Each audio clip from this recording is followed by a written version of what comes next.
Meanwhile, folks, Democrats insisting that it's all going to be paid for. But Indiana Republican Senator Mike Braun telling Neil on Cavuto Live that all of this massive spending is nothing more than an inflation bomb. Take a listen. Orchestrated by one party, and it's at a magnitude much larger than we've ever seen before. It's a debt bomb, an inflation bomb that is going to go off, and we're already seeing it. All right, here to discuss GOP pollster Lee Carter, market watcher Larry Glazer, and Democratic strategist Laura Fink. Lee, let me start with you. I do want to just say in June of 2010 in a poll, terrorism, most people said 40% thought it was extremely the most serious problem in this country, followed by inflation. Same score, 40%, 39% said it was very serious.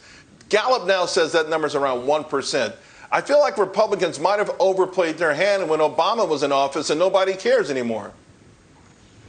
Well, I think the bottom line is when it comes to inflation, more and more people are going to be concerned about it. You know, it's 70% of Americans are saying that they're feeling the impact of inflation right now. Yes, infrastructure is wildly popular when you talk about it, but the impacts of it are going to be real, and they're going to be felt very, very quickly. The short-term impacts of an infrastructure plan is going to be something that's going to be felt in the inflation in all of our pocketbooks. If you think about what's going to happen, if you're trying to build roads, there's going to be more traffic. What's going to happen as a result of more traffic? It's going to increase, it's going to increase the cost of getting things. It's going to slow down production times, and we're already at an issue with our supply issue. So it's going to become an increasingly important issue, and we know that two-thirds of voters right now are concerned about inflation. We also know that they're not sure that spending our way out of it is the right thing right now. So all eyes are on this, and the more people feel in their pocketbooks, the harder it's going to be for the Democrats to sell this as something that's positive for the American people.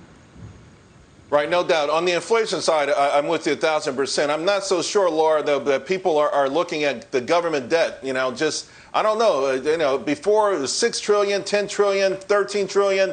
Now when you start to say 28 trillion, people just don't even bat an eye. I guess that's what President Biden and Nancy Pelosi think they have going for them on this, right? Well, the American Jobs Plan is going to grow the economy. And so we know that by investing in Americans and growing that middle class, that is what is going to help our economy soar over the long term. And there's no argument from anyone that examines the roads and bridges and critical infrastructure like broadband, from anyone that is an expert in those fields that says that we do not need to improve to become a strengthened global economy. These are long-term investments, not short-term. And so discussing them in terms of inflation, I think if you talk to just about any economist, doesn't make a lot of sense. We saw the consumer price index cool in this hot month of August, and it's very clear that these are short-term problems as articulated by Fed Chair Jerome Powell, appointed by Republicans and others. So we're seeing inflation cool down, which is good news for consumers and the economy. We need that infrastructure bill to help consumers out a little bit more, because that's child care. Right. That's help with prescription drug costs. Those are bottom line things that Americans need so that their pocketbooks go to what they want, and not to line the pockets of drug companies.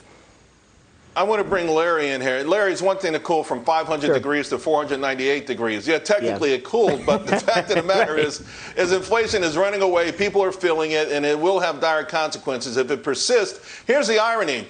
Every time the Democrats and President Biden say they're going to pay for it, they never talk about it yielding growth. They talk about paying for it by confiscating wealth from other Americans. That's not the kind of organic growth that makes this the greatest country in the world, is it?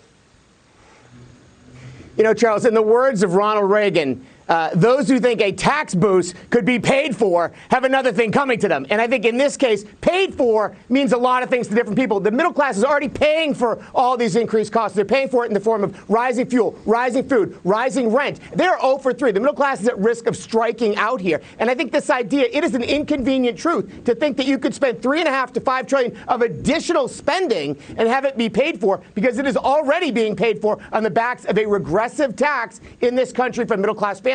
It will be paid for generations, not by my children, not by my children's children, my children's children, and so forth. And Charles, we see this clear relationship. The middle class is very smart, and they know every time they go by that corner gas station, they see those rising prices, they get a pit in their stomach. And that is why there's a relationship between higher spending in Washington and weaker consumer spending. And that is the sentiment factor has been coming down all summer. It's a consideration. It's going to spill over into the broad economy. Washington, better take notice. Midterm elections are coming, and if you vote the wrong way, it's going to come back and haunt you.